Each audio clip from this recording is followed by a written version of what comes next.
You may be familiar with Xanax, otherwise known as alprazolam, or on the street, commonly known as Xannies, benzos, or bars.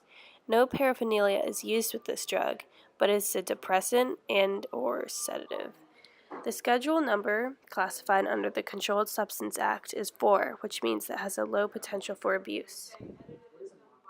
Chronic use or abuse of sedatives is associated with cognitive deficits, delirious states, depression, psychotic experiences, and aggressive and impulsive behavior. One of the most common long-term effects is memory impairment. While the impairment is mild and mostly affects your short-term memory, it can impart a lasting effect. This occurs because it becomes difficult to maintain the needed levels of attention and concentration to receive and retain information from conversations or material that is read or observed.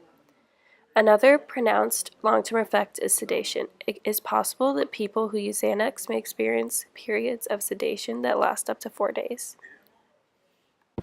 Hey, how's it going? Today we're going to be learning about Xanax. For a little origin and history, Xanax was first developed in Upjohn Laboratories in Kalamazoo, Michigan during the 1960s, where it was originally produced to act only as a sleeping aid. That is until a doctor named David Cheng began to realize its effectiveness on anxiety, panic, and other mood disorders.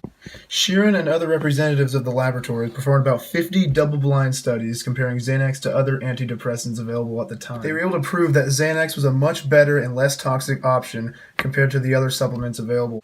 Now, this pill can be taken in many ways. It can be eaten, it can be crushed up into a powder,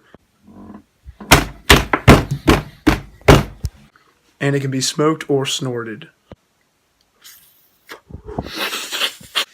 Now, the average half-life of Xanax for adults is approximately 11.2 hours, and the immediate release formulation has a half-life range of 6.3 up to 26.9 hours, while the extended release has a range of 10.7 up to 15.8 hours. Now, one reason the drug is very addictive is because of its short half-life. Xanax is metabolized much quicker than other drugs, and its effects are felt much sooner. It is this short half-life that causes people to crave more of the drug just hours after consumption. When this addiction has taken hold, a person will feel impaired when they're not on the drug.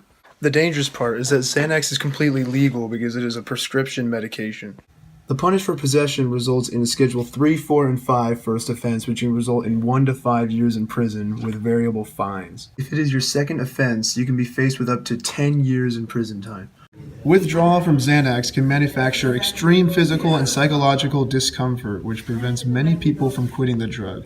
Common withdrawal symptoms from Xanax consist of emergence of panic attacks and intense anxiety, depression, nightmares, psychosis or delirium, seizures, headache, memory loss, rapid and irregular heartbeat, and nausea, vomiting, cramping, and diarrhea.